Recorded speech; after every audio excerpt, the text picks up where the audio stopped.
Hello, good morning students. Last વિડીયોમાં આપણે લિક્વિડેટરનું chapter start કર્યું હતું. એમાં આપણે લિક્વિડેટરની આવક જાવકનું પત્રક ડિટેલમાં સમજ્યા હતા, રાઈટ. હવે એમાં તમને સમજાવેલું હતું કે ચેપ્ટરમાં આપણા માટે લેન્ડારો, આ જે 3 લેન્ડારો છે એ સમજવાનો મોસ્ટ ઇમ્પોર્ટન્ટ પોઈન્ટ છે. અને લાસ્ટ વિડીયોમાં મેં કહ્યું હતું કે વિડીયોમાં જે પોઈન્ટ સમજાવ્યા તે અને આજના વિડીયોમાં હું આ લેન્ડારનો કન્સેપ્ટને હજુ ડિટેલમાં ક્લિયર કરાવીશ પ્રેક્ટિકલ સમ દ્વારા, રાઈટ. અને આ પોઈન્ટ ક્લિયર હશે તો સમજી લો ચેપ્ટર તમારું 50% કમ્પ્લીટ થઈ ગયું. તો લાસ્ટ વિડીયોમાં મેં કહ્યું હતું સંપૂર્ણ સલામત લેન્ડરોને પસંદગીના લેન્ડરો સમજાવ્યા હતા, બરાબર છે. સંપૂર્ણ સલામત લેન્ડરોમાં કામદારનો કોઈ પણ પગાર બાકી હોય અને લાંબા ગાળા કે ટૂંકા ગાળાની લોન કે બીઓડી કે જેના પર કોઈ પણ મિલકત ગીરવે કે તારણ પર મૂકેલી હોય તે. તો બંને પોઈન્ટને ડિટેલમાં જોયા હતા. લાસ્ટ વિડીયોમાં તમને કહ્યું હતું એ પ્રમાણે કે કામદારના કોઈ પણ લેના, કામદારનું કોઈ પણ પ્રકારનું દેવું એ સંપૂર્ણ સલામતમાં આવી જાય. બીજું સંપૂર્ણ સલામતમાં શું આવે તો કોઈ પણ પ્રકારની લોન હોય કે બીઓડી હોય કે જેના પર કોઈને કોઈ મિલકત ગીરવે કે તારણ પર મૂકેલી હોય, બરાબર છે. આ સ્વરૂપનું હોય તો ત્યારે તમારી ગણતરી કઈ રીતે કરવાની આજે આપણે જોવાના છે. તો આજે આપણે શરૂઆત કરવાના છે સંપૂર્ણ સલામત લેન્ડરમાં. કામદારના લેન્ડર એ તો ખબર પડી જશે, કામદારનું દેવું એ તો ખ્યાલ આવી જશે. પણ જે સેકન્ડ પોઈન્ટ છે દાખલાનું મોસ્ટ ઇમ્પોર્ટન્ટ છે. એક્ઝામમાં કોઈ પણ દાખલો પૂછાશે એમાં સેકન્ડ પોઈન્ટ કન્ફર્મ 100% આવશે જ. એવી કોઈ પણ દાખલામાં લોન કે બીઓડી આપેલી હશે જેના પર કોઈને કોઈ મિલકત ગીરવે મૂકેલી હોય તો એવી સિચ્યુએશનમાં એની ગણતરી કઈ રીતે કરવાની. આપને તો ખબર જ છે કે કોઈ પણ પ્રકારની લોન પર મિલકત ગીરવે મૂકેલી હોય તો એ કયું કહેવાય, સંપૂર્ણ સલામત લેન્ડર કહેવાય, રાઈટ. એ આપને ખબર છે. તો સંપૂર્ણ સલામત લેન્ડરને સૌથી પહેલું પેમેન્ટ થાય છે એ પણ સમજાવેલું હતું. જે પણ સંપૂર્ણ સલામત લેન્ડર હશે એને સૌથી વધારે પેમેન્ટ, સૌથી પહેલાં પેમેન્ટ થતું હોય છે. ત્યારબાદ બીજું સંપૂર્ણ સલામત લેન્ડર સાથે કનેક્ટેડ તમે કોઈ પોઈન્ટ જુઓ તો એક આ છે સંપૂર્ણ સલામત લેન્ડર પાસેથી વધારો. જે લાસ્ટ વિડીયોમાં મેં કહ્યું હતું કે પછીથી સમજાવીશ તો આજે આપણે એ પોઈન્ટ પણ ક્લિયર કરી દઈશું. સંપૂર્ણ સલામત લેન્ડર અને એની પાસે જે વધારો મળે છે તે. તો ને આપણે એક ઉદાહરણ દ્વારા સમજીએ છીએ, બરાબર છે, જેથી સારી રીતે કન્સેપ્ટ ક્લિયર થઈ શકે અને જે દાખલામાં પોઈન્ટ આવે તો તમે સારી રીતે એને સોલ્વ કરી શકો. તો જો એના માટે આપણે એક શોર્ટ દાખલો બનાવ્યો છે. પાકા સરામાં આમ તો ઘણા દેવા આવશે મૂડી દેવા સહિત, પણ એમાં આપણે સંપૂર્ણ સલામતને સમજવા માટે એ જ પોઈન્ટ લીધા છે કે ગીરો લોન આપેલી છે ફર્નિચરના તારણ પર, એટલે ફર્નિચર ગીરવે મૂકીને લોન લીધી છે. કેટલાની લોન લીધી છે? 2 લાખની. 2 લાખ રૂપિયાની લોન લીધી છે. શું કર્યું? ફર્નિચર તારણ પર મૂક્યા, ફર્નિચર ગીરવે મૂક્યા છે. એટલે આ કયો લેન્ડર બની જશે, કયું દેવું થઈ જશે? આ સંપૂર્ણ સલામત, કારણ કે એમાં લોન લીધી છે અને ફર્નિચર ગીરવે મૂક્યા છે એટલે સંપૂર્ણ સલામત લેન્ડર થઈ જાય, બરાબર છે. અને પાકા સહાયમાં ફર્નિચર છે એની પાસે 1,80,000નું. ઓકે, તો પાકું સહાયું ખાલી શોર્ટ બનાવ્યું છે શેના માટે? આ સંપૂર્ણ સલામત લેન્ડરને કન્સેપ્ટને ક્લિયર કરવા માટે, સારી રીતે સમજવા માટે. હવે દાખલામાં હવાલામાં 3 અલગ અલગ પ્રકારના હવાલા આવી શકે છે. આ 3 હવાલા પરફેક્ટ યાદ રાખજો. આખા ચેપ્ટરમાં જ્યારે પણ આ સંપૂર્ણ સલામત લેન્ડરો લોન સ્વરૂપે હશે જેમાં કંઈ ને કંઈ ગીરવે આપેલું હશે એમાં 3થી કોઈ અલગ હવાલા આવી શકે નહીં. આ 3 હવાલામાં બધા પોઈન્ટ ક્લિયર થઈ જશે આખા ચેપ્ટર માટે એમ. એટલે આ ખાસ યાદ રાખજો. જ્યારે હું નેક્સ્ટ દાખલા સ્ટાર્ટ કરીશ નેક્સ્ટ વિડીયોમાં તો આ પોઈન્ટ પર વધારે ફોકસ કરીશ નહીં. એના માટે અત્યારે હું ક્લિયર કરી દઉં છું જેથી કરીને આપણે દાખલામાં બીજા પોઈન્ટ પર ધ્યાન આપી શકીએ. તો જો દાખલામાં આને લગતા 3 અલગ અલગ હવાલા આવી શકે છે. પહેલું કે ફર્નિચરના 2,30,000 ઉપજ્યા. બીજો આવી શકે ફર્નિચરના 1,70,000 ઉપજ્યા. અને ત્રીજો હવાલો આવી શકે છે કે ગીરો લોનના લેન્ડરોએ ફર્નિચર 2,35માં વેચી નાખ્યું, બરાબર, ને વધારાની રકમ લિક્વિડેટરને પરત કરી. તો પહેલાં તો આ 3 હવાલાને એક સાથે શોર્ટમાં સમજીએ. અહીંયા કીધું છે ફર્નિચરના 2,30 ઉપજ્યા, 1,70,000 ઉપજ્યા. તો આ ફર્નિચર કોઈ વેચ્યું હશે. પહેલો સવાલ એ સમજી લો. આ ફર્નિચર કોઈ વેચ્યું હશે તો એ લિક્વિડેટરે વેચ્યું છે. કોઈ માહિતી નથી આપી તો કોણ વેચશે? એને લિક્વિડેટર વેચે છે. જ્યારે અહીંયા ફર્નિચર કોઈ વેચ્યું, ગીરો લોનના લેન્ડરોએ ફર્નિચર વેચ્યું, એટલે કે આપણે પ્રોપર્ટી જેની સામે લોન ફર્નિચર મૂકીને લોન લીધી હતી એ લોકોએ જ, એ લેન્ડરોએ જ આપણા ફર્નિચર વેચી નાખ્યા છે. તો પહેલા 2 અને ત્રીજા સવાલમાં શું ફરક છે? પહેલા 2માં આપણે કોને વેચાણ કર્યું કહેવાય? લિક્વિડેટરે. કારણ કે લિક્વિડેટરનું કામ જ છે મિલકતો વેચો ને દેવા ચૂકવો. તો કોમન છે કે આ ફર્નિચર કોઈ વેચ્યું હશે? લિક્વિડેટરે વેચ્યું છે. જ્યારે અહીંયા ફર્નિચર કોઈ વેચ્યું છે? ગીરો લોનના લેન્ડરોએ, જેની પાસેથી લોન લીધી છે એ અહીંયા વેચેલું છે. બંનેમાં આટલો ફરક છે. ક્લિયર? તો હવે આ સિચ્યુએશનમાં પરીક્ષામાં જ્યારે આ ટાઈપનો દાખલો આવે, દાખલામાં આ પોઈન્ટ આવે, તો એમાં આ રીતના હવાલા આવી શકે છે. લિક્વિડેટર વેચે કે બેંકવાળા વેચે, અથવા જેની પાસે લોન લીધી હોય તે વેચી શકે છે. તો જો આપણે પહેલો ક્વેશ્ચનને સમજીએ. ધારો કે દાખલામાં હવાલો એવો આપેલો હોય કે ફર્નિચરના 2,30,000 ઉપજ્યા. તો અને તમે પ્રેક્ટિકલી બેઝ પર સમજો તો કન્સેપ્ટ સારામાં સારી રીતે ક્લિયર થઈ જશે. અને સાથે હું એ પણ સમજાવીશ કે આની એન્ટ્રી જે લિક્વિડેટરનો આ પત્રક આપણે બનાવીશું એમાં એન્ટ્રી કઈ જગ્યાએ આવશે એ પણ હું ક્લિયર કરાવી દઈશ. આ હવાલાની એન્ટ્રી લિક્વિડેટર પત્રકમાં ક્યાં આવશે, આવકમાં આવશે તો કેટલી આવશે, જાવકમાં આવશે તો કેટલી આવશે. તો જુઓ, ફર્નિચરના 2,30,000 ઉપજ્યા. તો એકદમ પ્રેક્ટિકલી વિચારો એટલે તમને ખ્યાલ આવી જ જશે. બરાબર છે. જો એક સિમ્પલ એક અને ઉદાહરણથી હું થોડું સમજાવવાનો પ્રયત્ન કરું એટલે તમને થોડું ખ્યાલ આવે. માની લો કે મારું ઘર છે જેની વેલ્યુ છે 50 લાખમાં. મેં મારું ઘર વેચી નાખ્યું. ઘર કેટલામાં વેચ્યું? 50 લાખ. હવે ઘર પર લોન ચાલતી હતી. લોન હતી 35 લાખની. તો જો મેં ઘર વેચ્યું 50 લાખમાં અને લોન કેટલાની હતી? 35 લાખની મારી લોન હતી. બરાબર છે. તો આવી સિચ્યુએશનમાં શું થશે? મેં ઘર વેચ્યું છે તો મારે લોનના પૈસા ચૂકવવા પડશે ને. કેટલા? 35 લાખ. તો આવી સિચ્યુએશનમાં તમે વિચારો કે મારી પાસે કેટલા રૂપિયા આવ્યા અને કેટલા રૂપિયા ગયા.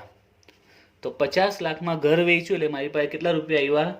50 લાખ રૂપિયા આવી ગયા. અને મારી જાવક કેટલી થશે? તો મારે લોન ચૂકવવી પડશે ને. મારી લોન ચાલે છે કેટલાની છે? 35 લાખની. તો મારે 35 લાખ લોનના ચૂકવવા પડશે. સિમ્પલ છે. બસ કારણ કે લિક્વિડેટરનું પત્રક શું છે?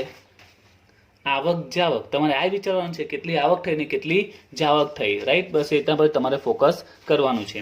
તો સિમ્પલ જ છે. મેં 50 લાખમાં ઘર વેચ્યું એટલે મારી 50 લાખની આવક થઈ. એટલે એને શું કહેવાય? મિલકતોની ઉપજ, મિલકતોના વેચાણની આવક. તો 50 લાખની મને આવક થઈ. અને સામે મેં લોન મારે 35 લાખની હતી ઘર પર એટલે મારે લોન ચૂકવવી પડશે.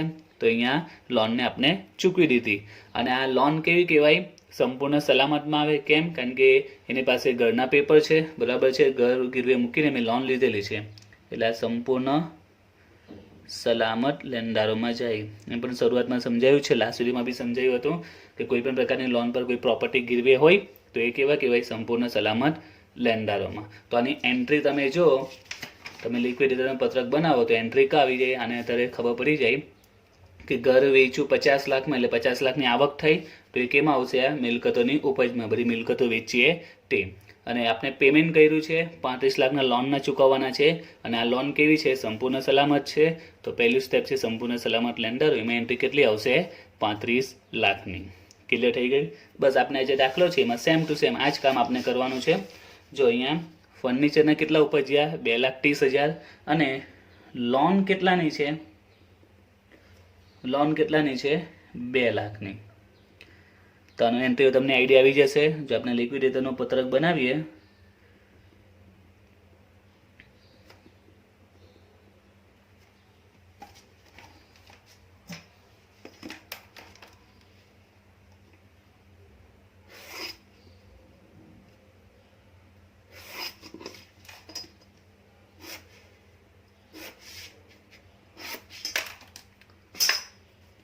એક બાજુ આવક જાવક. તો ફર્નિચરના 2,30,000 ઉપજ્યા એટલે આપણી પાસે 2,30,000 રૂપિયા આવ્યા છે. બરાબર છે. તો આપણે આવક બાજુ લખીશું મિલકતોની ઉપજ, જેમાં આપણી પાસે ફર્નિચરના આવ્યા કેટલા રૂપિયા આવ્યા? 2,30,000 રૂપિયા આવ્યા છે. અને સામે લોન ચૂકવવાની છે. કેટલા ચૂકવવાના? લોનના 2 લાખ છે. અને સિમ્પલ છે આપણી પાસે 2 લાખ આવ્યા જ કહેવાય ને. 2,30,000 છે ને લોન કેટલાની છે? 2 લાખ. તો આરામથી આપણે 2 લાખ ચૂકવી શકીશું. આપણી પાસે એટલા રૂપિયા છે કે 2 લાખ લોન ચૂકવી શકાય. તો એ જશે પહેલું જે સ્ટેપ છે સંપૂર્ણ સલામત લેણદારો. તેમાં આપણે ગીરો લોન ચૂકવી દઈશું. તો સિમ્પલ જ છે. જો ફર્નિચરના 2,30,000 રૂપિયા આવ્યા છે અને લોન કેટલાની છે? 2 લાખની છે. તો કોમન છે આપણી પાસે પૂરતા પૈસા છે કે જેથી લોન ચૂકવી શકાય. 2,30,000 રૂપિયા આવ્યા છે અને લોનના કેટલા આપવાના છે? 2 લાખ. તો આપણે 2 લાખ પૂરેપૂરા આપી શકીએ છીએ. તો બસ પટી ગઈ એની એન્ટ્રી. તો સિમ્પલ જ એન્ટ્રી છે. 2,30,000 આવ્યા એમાંથી 2 લાખ ચૂકવવાના હતા, 2 લાખ ચૂકવી દીધા, કારણ કે આપણે 2,30,000 છે તો 2 લાખ તો આપણે ચૂકવી શકીએ છીએ. ક્લિયર? તો જ્યારે દાખલામાં આ રીતનો હવાલો આવે તેની 2 જ એન્ટ્રી આવશે. બરાબર છે. મિલકતો વેચે તેની એન્ટ્રી અને મિલકત વેચીને એના પર જે લોન ચાલે છે લોન ચૂકવી દીધી. બરાબર, મિલકતની ઉપજ અને એના પર લોન ચૂકવી તે. ક્લિયર થયું? ઓકે. તો પહેલો હવાલો સિમ્પલ હતો. હવે જોઈએ આપણે બીજો હવાલો, જે બી ઓલમોસ્ટ એના જેવો જ છે, ખાલી રકમ અલગ આપેલી છે. તો જોઈએ હવે બીજા હવાલાની શું અસર પડશે. બીજો હવાલો કહે છે કે ફર્નિચરના 1,70,000 ઉપજ્યા. ફર્નિચરના 1,70,000 ઉપજ્યા. તો આમાં પણ સેમ ટુ સેમ હવાલો છે, ખાલી રકમ અલગ છે. તો એન્ટ્રી આની જેમ જ આવશે. તો જો ફર્નિચરના કેટલા ઉપજ્યા? 1,70,000 અને લોન કેટલાની છે? તો આપણી પાસે લોન છે 2 લાખની. તો આની પણ એન્ટ્રી સેમ ટુ સેમ આ પ્રકારે જ. પૈસા આવ્યા તે આવકમાં અને પૈસા ગયા તે જાવકમાં. તો જેના માટે હું પત્રક બનાવું છું એટલે તમને ખ્યાલ આવી જાય.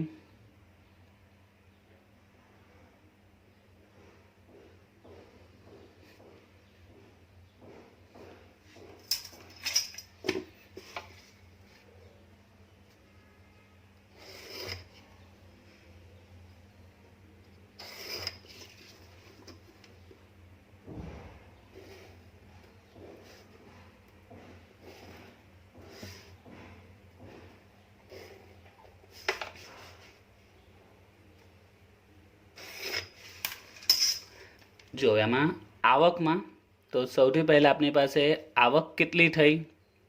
તો મિલકતના કેટલા ઉપજ્યા? 1,70,000. ફર્નિચરના ઉપજ્યા 1,70,000. બરાબર. તો 1,70,000 આવક થઈને સામે આપણે લોન ચૂકવવાની છે. આપણે લોન ચૂકવી દઈએ. ફર્નિચર ગીરવે છે એટલે આ કઈ લોન કહેવાય? સંપૂર્ણ કયા દેવાદાર કહેવાય? સોરી, લેન્ડર કહેવાય. સંપૂર્ણ સલામત લેન્ડરો. એમ આપણે ગીરો લોન ચૂકવી દઈએ. તો ગીરો લોન કેટલાની છે? 2 લાખની છે. તો જો આ બીજા હવાલામાં ટ્વિસ્ટ પોઈન્ટ આ જ છે. જો પહેલા હવાલામાં શું હતું કે 2,30,000 રૂપિયા આવેલા.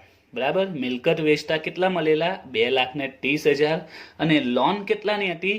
2 લાખની હતી. મિલકત વેચતા 2,30,000 આવ્યા તો 2,30,000 આવક અને લોન કેટલી ચૂકવવાની હતી? 2 લાખ ચૂકવવાની હતી. તો આપણે 2 લાખ પૂરેપૂરા ચૂકવી દીધા. કેમ? કારણ કે એટલા રૂપિયા છે. 2,30,000 આવ્યા છે તો એમાંથી કોમન છે 2 લાખ તો ચૂકવી શકાય. હવે આ દાખલામાં જો ફર્નિચરની ઉપજ કેટલી છે? 1,70,000. 1,70,000 આપણી આવક થઈ છે, પણ લોન કેટલાની છે? 2 લાખની છે. વધારે છે લોન. તો સિમ્પલ છે, શું આપણે 2 લાખ રૂપિયા લોન ચૂકવી શકીએ? તો નહીં ચૂકવી શકાય, કારણ કે એટલા રૂપિયા છે જ નહીં. આપણી પાસે પૈસા કેટલા આવ્યા છે? કોમન પ્રેક્ટિકલ વિચારો. 1,70,000 આવક થઈ છે તો શું 2 લાખ રૂપિયા ચૂકવી શકાય? નહીં ચૂકવી શકાય. તો પછી કેટલા ચૂકવાય? 1,70,000 છે તો 1,70,000 તો આપણે ચૂકવી શકીએ છીએ. ખ્યાલ આવી ગયો? તો પ્રેક્ટિકલ વિચારો કે આપણી પાસે ટોટલ આવક થઈ છે 1,70,000 આવક છે. મિલકત વેચતા 1,70,000 મળ્યા છે. તો વધારે આપણે જે ચૂકવવું હોય તો 1,70,000 ચૂકવી શકીએ ને. કોઈ એક વ્યક્તિ પાસે પોતાના ખિસ્સામાં 10,000 રૂપિયા હોય અને જો એ ફરવા જાય, શોપિંગ કરવા જાય તો વધારે કેટલા ખર્ચા કરી શકે? 10,000 જ કરી શકે ને. તો અહીંયા એવી રીતે જ વિચારો કે ફર્નિચરના 1,70,000 આવ્યા છે પણ લોન 2 લાખની છે. તો 2 લાખ રૂપિયા તો એની પાસે છે જ નહીં. એની પાસે કેટલા રૂપિયા આવ્યા છે? 1,70,000 આવ્યા છે. તો એ શું કરશે? 1,70,000 જ ચૂકવશે. હવે વિદ્યાર્થીઓ સવાલ થાય કે લોન કેટલાની છે? 2 લાખની. બરાબર. એને સંપૂર્ણ સલામત લેન્ડર તરીકે આપણે કેટલા ચૂકવ્યા? 1,70,000. તો હજુ લોનના કેટલા રૂપિયા બાકી? 30,000 બાકી ને. એવું થોડું કે લોન નહીં ચૂકવાય. લોન તો ચૂકવવી જ પડે. નહીં ચૂકવીએ તો બેંક આપણી પર લીગલી કાર્યવાહી કરી શકે છે. તો 2 લાખ છે તો 2 લાખ તો ચૂકવવા પડે. બરાબર છે. પણ અત્યારે આપણે કેટલા ચૂકવ્યા? 1,70,000 ચૂકવ્યા. હજુ 30,000 ચૂકવવાના બાકી છે. તો 30,000 જે ચૂકવવાના બાકી છે તો યાદ રાખજો એને કહેવાય છે બિન સલામત લેણદારો. આ 30,000 ને શું કહેવાય છે? બિન સલામત. હવે કેમ બિન સલામત? તો આના માટે બી સિમ્પલ જ છે. જો બેંક લોન જેના પર કંઈ ને કંઈ ગીરવી હોય એ સંપૂર્ણ સલામત છે. તો કેમ સલામત છે? કારણ કે એની પાસે પ્રોપર્ટી ગીરવે છે એટલે સલામત છે. હવે અહીંયા સિચ્યુએશનમાં વિચારો કે માની લો કે બેંકે આપણે 2 લાખની લોન આપી છે, પણ સામે જે મિલકત પર ગીરવે મૂકીને આપણે લોન લીધી હતી ફર્નિચર પર એને 170 જ આવ્યા છે, તો બેંકના કેટલા રૂપિયા સેફ કહેવાય? 170 સેફ કહેવાય ને, કારણ કે એને ખબર છે 170 મને કાયદેસર મળી જશે, પણ બાકીના 30,000 એના અનસેફ થઈ ગયા. બરાબર, એ સેફ નથી એટલે એ શું બની ગયા? બિન સલામત. બરાબર છે, પૈસા એના સેફ રહ્યા નથી. એનું કારણ છે કારણ કે ફર્નિચરના જે 170 આવ્યા છે તો બેંક 170 લીગલી લઈ શકે છે. બરાબર છે, સેફ છે ના. હવે 30,000 તો ક્યાંથી વસૂલ કરશે? એની પાસે કંઈક છે હવે ગીરવે? ફર્નિચર હતું એ વેચી નાખ્યું, મને તો 170 જ મળ્યા ને, તો બાકીના 30,000નું શું? તો એ કેવા બની જાય? અનસેફ થઈ જશે. એટલે કેમાં ચાલ્યા જાય? બિન સલામતમાં. આમાં એવું આવ્યું નહીં. એનું કારણ છે કે આમાં વધારે પૈસા આવેલા હતા, 2,30,000 ને ચૂકવાના 2 લાખ જ હતા, એટલે પૂરેપૂરા ચૂકવાઈ ગયા. અહીંયા પૈસા જ ઓછા આવ્યા તો ઓછા પૈસા આવ્યા તો ઓછા ચૂકવી દો, તો બાકીના કેમાં ચાલ્યા જાય? બિન સલામતમાં. તો આપણે પત્રકમાં જો બિન સલામત કયા નંબર પર આવે છે? 5મા નંબર પર આવે છે. તો આપણે 1 બાય 1 બધી એન્ટ્રી આપતા જઈશું ને, જ્યારે બિન સલામત પર પહોંચીએ 5મા નંબર પર, ત્યારે એને આપણે ચૂકવણી કરવાની. એટલે કેમાં ચાલ્યા જાય? બિન સલામત લેણદારોમાં એને ચૂકવણી થશે. ગીરો લોન રકમ 30,000. ક્લિયર થયું? તો આમાં અલગ અલગ ચૂકવણી થશે. પહેલાં 170 મળશે ને પછી 30,000 પાછળથી મળશે જ્યારે બિન સલામત લેણદારને ચૂકવીએ ત્યારે. પત્રકમાં મેં સમજાવ્યું તો 1 બાય 1 બધાને પેમેન્ટ થાય. પહેલાં અહીંયા પેમેન્ટ થાય, પછી અહીંયા પેમેન્ટ થાય, અહીંયા પેમેન્ટ થાય, એ રીતે 1 બાય 1 મળશે.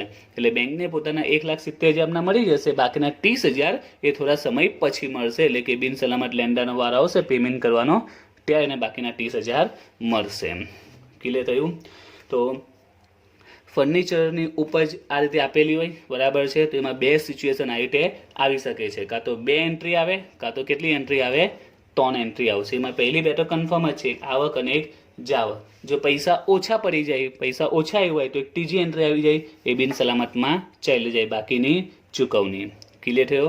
તો યાદ રાખજો, આગળ જેટલા બી દાખલા આવશે ચેપ્ટરમાં એમાં 1, 2 ને 3 આ 3 જ પોઈન્ટ આવવાના છે. આનાથી નવા કોઈ પોઈન્ટ આવશે નહીં. ફર્નિચરને કે કોઈ પણ મિલકતની ઉપજ આ રીતે આપેલી હોય તો એની 2 એન્ટ્રી આવશે, કાં તો 2 તો આવશે જ ને, એક ત્રીજી એક્સ્ટ્રા એન્ટ્રી આવી શકે છે. હવે જોઈએ આપણે ત્રીજો હવાલો કહેવામાં આવી શકે તે. તો ત્રીજા હવાલામાં શું કીધું છે કે ગીરો લોનના લેણદારોએ ફર્નિચર 2.35માં વેચી બધાની રકમ લિક્વિડેટરને પરત કરી. આપણે પહેલા 2 હવાલા જોયા કે આ રીતનો હવાલો આવે તો આ પ્રકારની એન્ટ્રી, બીજો હવાલો આવે તો આ રીતની એન્ટ્રી. હવે ત્રીજો આ રીતનો હવાલો છે તો એની એન્ટ્રી કઈ રીતે આવશે તે. તો જો આમાં શું થયું છે, ગીરો લોનના લેણદારોએ ફર્નિચર 2.35માં વેચી દીધું છે. એટલે ફર્નિચર કોઈ વેચ્યું છે? લેણદારોએ વેચ્યું છે, આપણે લિક્વિડેટરે વેચ્યું નથી. અને વધારાની રકમ લિક્વિડેટરને પરત કરીને વધારાના રૂપિયા આપી દીધા. તો એને સમજાવવા માટે મેં જે અગાઉ જે ઉદાહરણ લીધેલું હતું એના પર હું ફોકસ કરું છું કે ઘરની વેલ્યુ કેટલી છે? 50 લાખ છે. એટલે એને જો વેચે તો 50 લાખ આવે એમ છે. ને એના પર લોન ચાલે છે 35 લાખની લોન ચાલે છે. હવે આ મેં માની લો કે કોઈ બેંક પાસેથી આ લોન લીધેલી છે ઘર પર. હવે બેંકવાળાએ શું કર્યું કે હું હપ્તા ચૂકવતો નથી, બરાબર છે, કોઈ કારણસર મારી પાસે એટલી સગવડ નથી કે હપ્તા ચૂકવી શકું, તો બેંકવાળાએ શું કર્યું? મારું ઘર વેચી નાખ્યું. ઘર કોઈ વેચ્યું? પહેલામાં શું, મેં પોતે મારું ઘર વેચ્યું, 50 લાખમાં વેચ્યું એટલે 50 લાખ આવક થઈ અને 35 લાખની લોન ચૂકવી દીધી. 50 લાખ આવક ને 35 લાખની લોન ચૂકવી દીધી એટલે 50 લાખની આવક થઈ અને સામે 35 લાખ ચૂકવ્યા, 35 લાખની જાવક થઈ. બરાબર છે. અહીંયા ઘર કોઈ હું પોતે વેચું છું આ સિચ્યુએશનમાં. હવે શું કર્યું છે, બેંકવાળાએ ઘર વેચી નાખ્યું, 50 લાખમાં વેચી નાખ્યું.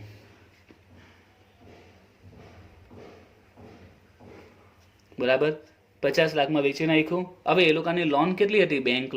બેંક લોન તો 35 લાખ હતી. તો હવે પ્રેક્ટિકલ વિચારો શું થાય આવી સિચ્યુએશનમાં.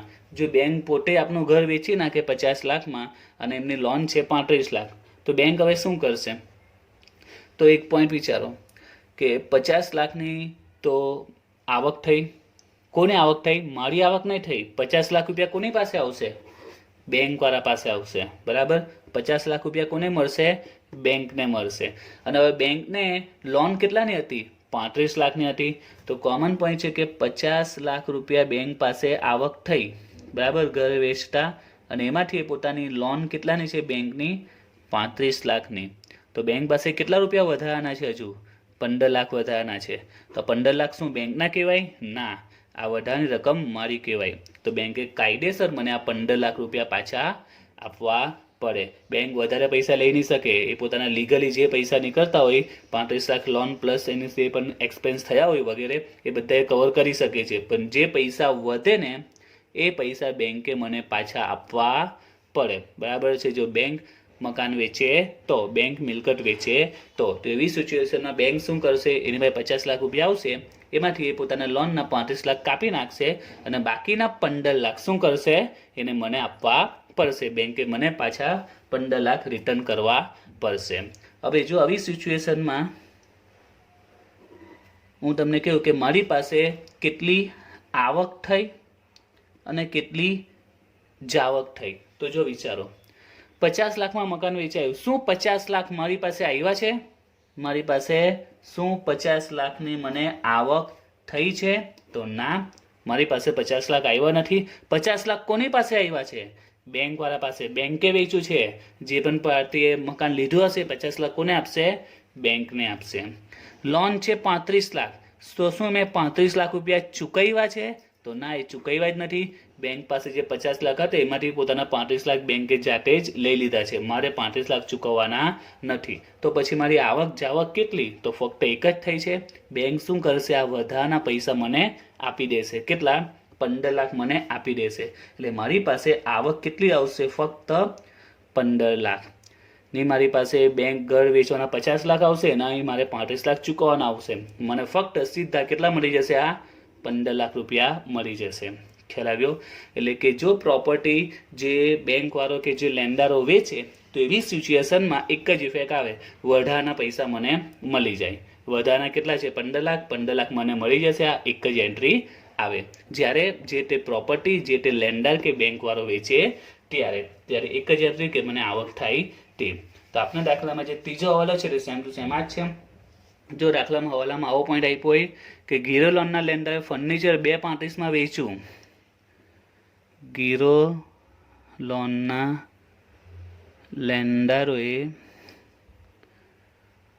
ફર્નિચર વેચ્યું. કેટલામાં વેચ્યું? 2,35,000માં. જેની પાસેથી આપણે લોન લીધેલી, બરાબર છે, કંપનીએ ફર્નિચર ગીરવે મૂકીને એ લોકોએ જ ફર્નિચર વેચી નાખ્યું. કેટલામાં વેચી નાખ્યું? 2.35માં. હવે એ લોકોની લોન કેટલી છે? તો લોન કેટલી છે? 2 લાખની છે. 2 લાખની લોન છે. તો આમાં શું થશે? જો 2,35,000માં ફર્નિચર વેચાયું છે, 2.35 મારી પાસે તો આવ્યા નથી, લિક્વિડેટર પાસે આવ્યા નથી. 2.35 તો કોની પાસે આવ્યા? જે ગીરો લોનના લેન્ડરો છે, જેની પાસે લોન લીધી, એ લોકોએ 2.35માં વેચી નાખ્યું અને પોતાની લોનના પૈસા 2 લાખ કાપી લેશે. તો વધારાની રકમ એ પરત કરી, તો કેટલા રૂપિયા વધ્યા? એમાંથી 35,000 વધ્યા. આટલો વધારો રહ્યો. આ વધારો કોને આપી દેશે? લિક્વિડેટરને આપી દેશે. એટલે જો આવી સિચ્યુએશનમાં આપણે લિક્વિડેટરનું પત્રક બનાવીએ તો એમાં એન્ટ્રી કઈ આવશે? તો એક જ એન્ટ્રી આવશે. કઈ એન્ટ્રી? 2,35,000 નથી આપણી પાસે આવ્યા કે નથી 2 લાખ ચૂકવ્યા. આપણી પાસે એક જ એન્ટ્રી આવશે, આ જે વધારો આવ્યો છે તે. અને આને પત્રકના સ્વરૂપમાં શું કહેવાય તે? તો પત્રકમાં તમે જો તો એને શું કહેવાય? સંપૂર્ણ સલામત લેન્ડર પાસેથી વધારો આપની આવક તરીકે. શું કહેવાય એને? સંપૂર્ણ સલામત લેન્ડરો પાસેથી વધારો. કેટલો વધારો આવ્યો? 35,000. તો આવી સિચ્યુએશનમાં ફક્ત એક જ એન્ટ્રી આવશે, સંપૂર્ણ સલામત લેન્ડર પાસેથી વધારો 35,000. ક્લિયર? તો જ્યારે જે તે મિલકત લોનવાળા વેચે, એટલે કે લોનના લેન્ડરો વેચે, તો એવી સિચ્યુએશનમાં એક જ એન્ટ્રી આવે જે વધારો આવે છે તે, બરાબર છે, જે વધારાની રકમ આવે તેની એક જ એન્ટ્રી આવશે.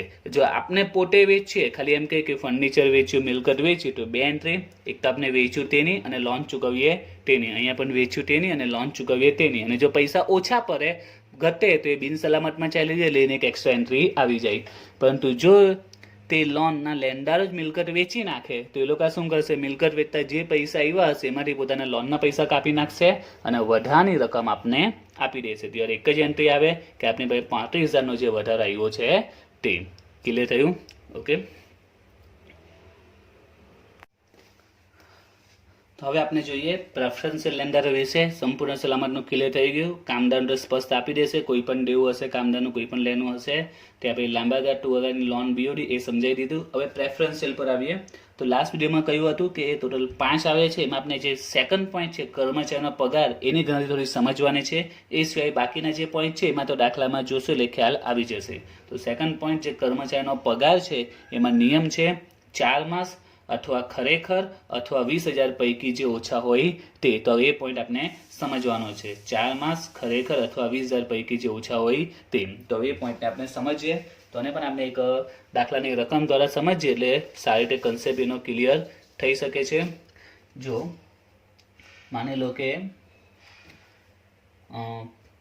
પાકાસરામાં અથવા હવાલામાંની ઇન્ફોર્મેશન આપેલી હશે કારકુનના પગાર વિશે. ઉદાહરણ તરીકે રકમ એવું આપેલું છે કે 4 કારકુનોનો છેલ્લા 2 મહિનાનો માસિક પગાર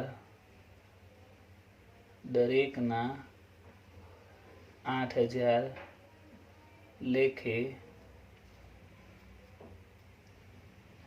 બાકી છે. ધારો કે પોઈન્ટમાં આપ્યું છે કે 4 કારકુનનો છેલ્લા 2 મહિનાનો માસિક પગાર દરેકના 8,000 લેખે બાકી છે. આ રીતનો પોઈન્ટ આપેલો છે કારકુનનો પગાર.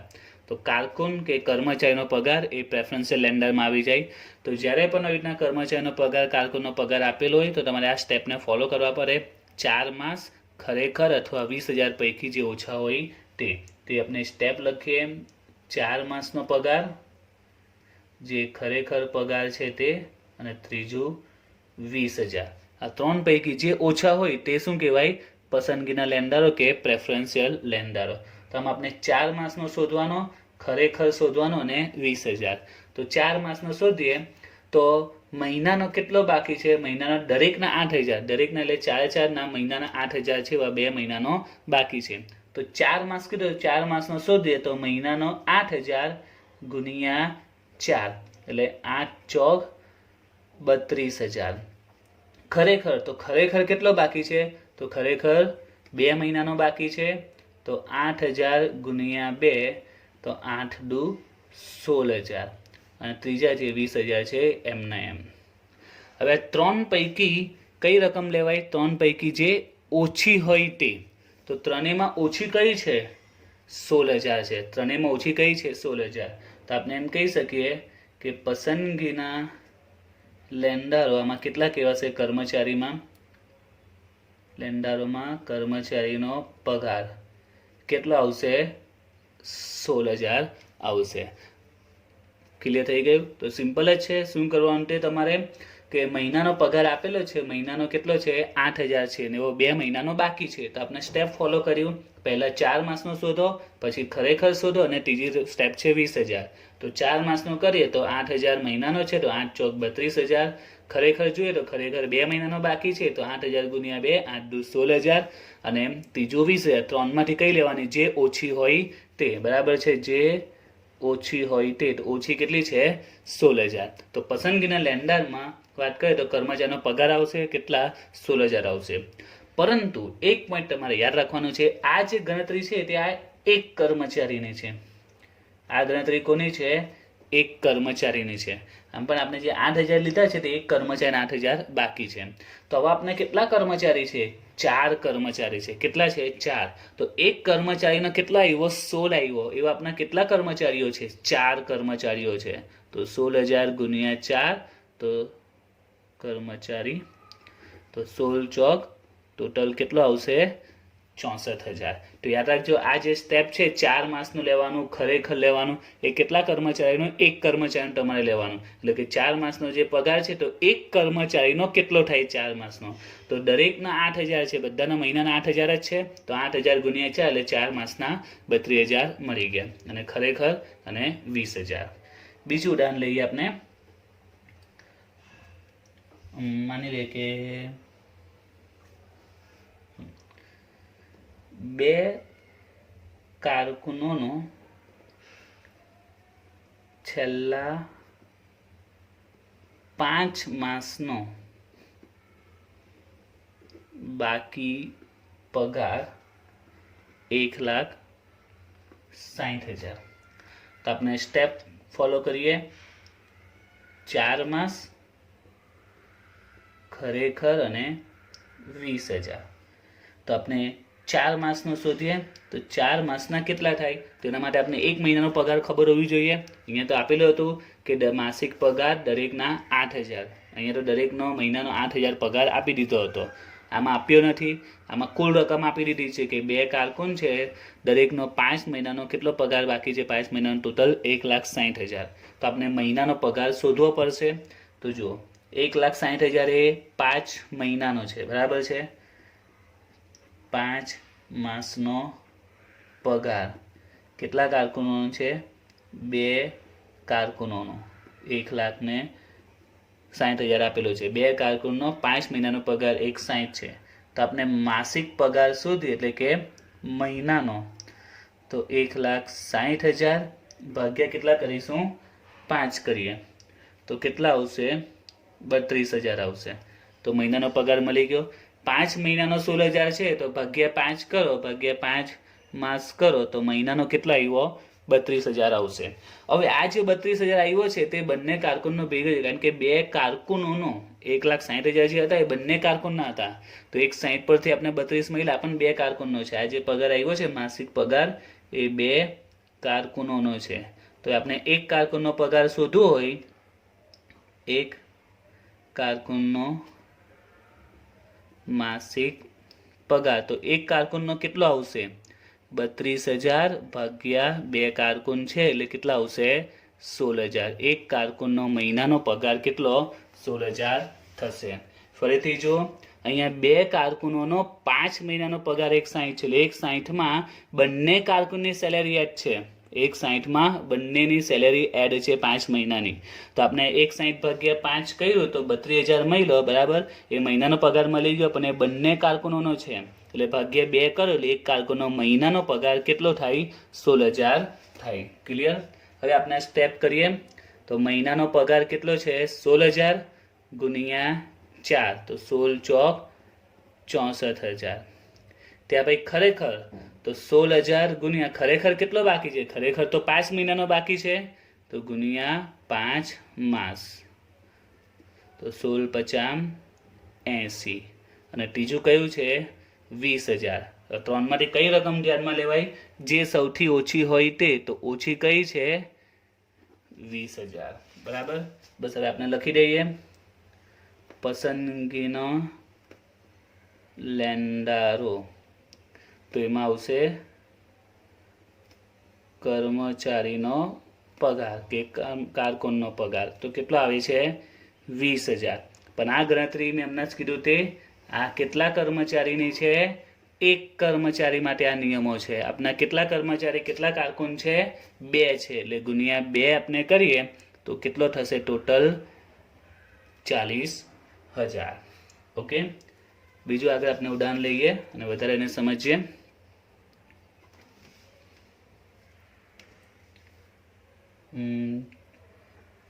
માની લો કે 3 કારકુનોનો કે 3 કર્મચારીનો 2 માસનો બાકી પગાર. માની લો કે પગાર છે 36,000. તો જો 3 કારકુનોનો 2 મહિનાનો પગાર બાકી છે 36,000. તો અહીંયા પણ ભેગો આપી દીધેલો છે. 3 કારકુનનો 2 મહિનાનો ભેગો 36,000 છે. તો એને અલગ કરીએ. પહેલાં તો 2 માસનો 36,000 છે, તો એને માસિક પગાર પહેલાં શોધી નાખીએ કે માસિક પગાર કેટલો થશે. તો 36,000 ભાગ્યા 2, તો એ આવશે 18,000. આ મહિનાનો પગાર મળ્યો, બરાબર છે. મહિનાનો પગાર 2,000. પણ આ 18,000 કોનો છે? 3 છે, કારણ કે 36,000 ત્રણે કારકુન મળીને 36,000 હતા. તો પછી એક કારકુનનો મહિનાનો પગાર કેટલો? તો એક કારકુનનો માસિક પગાર તો 18,000 ભાગ્યા 3 કારકુન છે, એટલે 3 વડે ભાગીએ તો કેટલા આવશે? 6,000. આ એક કારકુનનો પગાર મળી ગયો. હવે આપણે જે સ્ટેપ છે તે 4 માસ, ખરેખર અથવા 20,000. તો 4 માસનો તો મહિનાનો 6,000 મળ્યો. એવા 4 મહિના તો 6 ચોક 24,000. ત્યાર પછી 6,000 ગુણ્યા ખરેખર કેટલો બાકી છે? તો ખરેખર 2 મહિનાનો બાકી છે. તો 2 મહિનાનો 6 દુ 12,000 અને ત્રીજું છે 20,000. 3માંથી કઈ રકમ લેવાય? જે ઓછી હોય તે. તો ઓછી કેટલી છે? 12,000. તો હવે પસંદગીના લેણદારો કેટલા થશે? આમાં કર્મચારીનો પગાર કેટલો આવ્યો? જે ઓછા હોય તે. તો ઓછા કેટલા છે? 12,000. ને એવા કેટલા કર્મચારી છે? તો એવા 3 કારકુન છે, 3 કર્મચારી છે. તો 3 કર્મચારી પ્રમાણે 12 તાલી 36,000 એ પસંદગીના લેણદારો કહેવાશે. તો સિમ્પલ જ રૂલ્સ છે, બરાબર છે. તો આપણે જે પર લોન જોયું એના કરતાં વધારે ઇઝી છે. આમાં તમારે કંઈ કરવાનું? 4 મહિનાનો ખરેખર 20 અને કમ્પેર કરી દેવાનું. અને આ જે ગણતરી હોય તે એક કર્મચારીની છે, ગુણ્યા જેટલા કર્મચારી છે એના વડે ગુણી કરવાનું છે. ઓકે. હવે બીજું એક આપણે લાસ્ટ લઈએ. કર્મચારીનો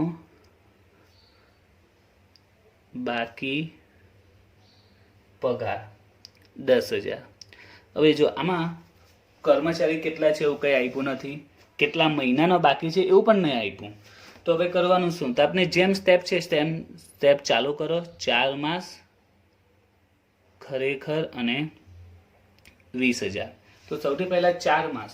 તો આમાં તો કીધું જ નથી કેટલા મહિનાનો બાકી છે, કેટલા મહિનાનો છે. હા, તો એમાં આપણે ડેશ લઈ લઈએ, કારણ કે એની કોઈ ઇન્ફોર્મેશન નથી. ખરેખર કેટલો બાકી છે? તો કેટલો પગાર બાકી છે? 10,000 અને ત્રીજા 20,000.